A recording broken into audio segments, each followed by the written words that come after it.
एक दोस्त का कमेंट आया है।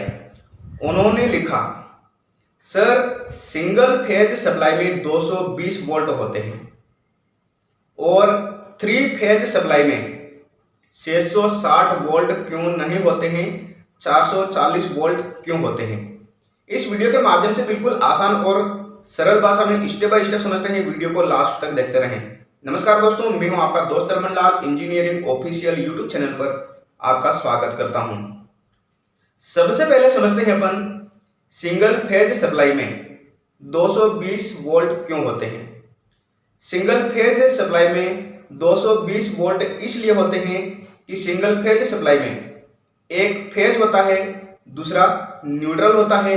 न्यूट्रल एक रिटर्न पाथ होता है और किसी भी सिंगल फेज इलेक्ट्रिकल उपकरण को चलाने के लिए एक फेज और दूसरा न्यूट्रल दिया जाता है। इसलिए सिंगल फेज सप्लाई में 220 वोल्ट होते हैं।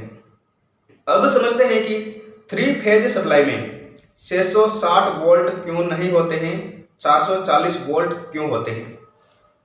अगर थ्री फेज का इलेक्ट्रिकल उपकरण चलाना हो तो उस थ्री फेज इलेक्ट्रिकल उपकरण को आर वाई बी तीनों फेज दिया जाता है, उसमें न्यूट्रल नहीं दिया जाता है। इसलिए आर वाई बी तीनों फेजों में से एक फेज न्यूट्रल का काम करता है, मतलब एक फेज रिटर्न पाथ होता है। इसलिए थ्री फेज सप्लाई में 660 वोल्ट नहीं होते हैं, 440 वोल्ट होते हैं। आर फेज का काम करेगा तो वाई फेज न्यूट्रल का काम करेगा। वाई फेज का काम करेगा तो बी फेज न्यूट्रल का काम करेगा। बी फेज का काम करेगा तो आर फेज न्यूट्रल का काम करेगा। इसलिए थ्री फेज सप्लाई में 660 वोल्ट नहीं होते हैं, थ्री फेज सप्लाई में 440 वोल्ट होते हैं।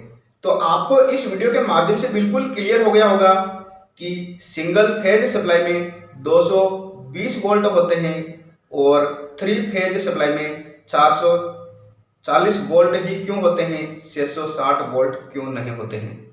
अगर आपको यह छोटा सा वीडियो अच्छा लगा हो तो चैनल को सब्सक्राइब करें, वीडियो को लाइक करें और अपने दोस्त को भी शेयर करें। फिर मिलते हैं ऐसे ही इंटरेस्टिंग वीडियो के साथ। तब तक जय हिंद, जय भारत।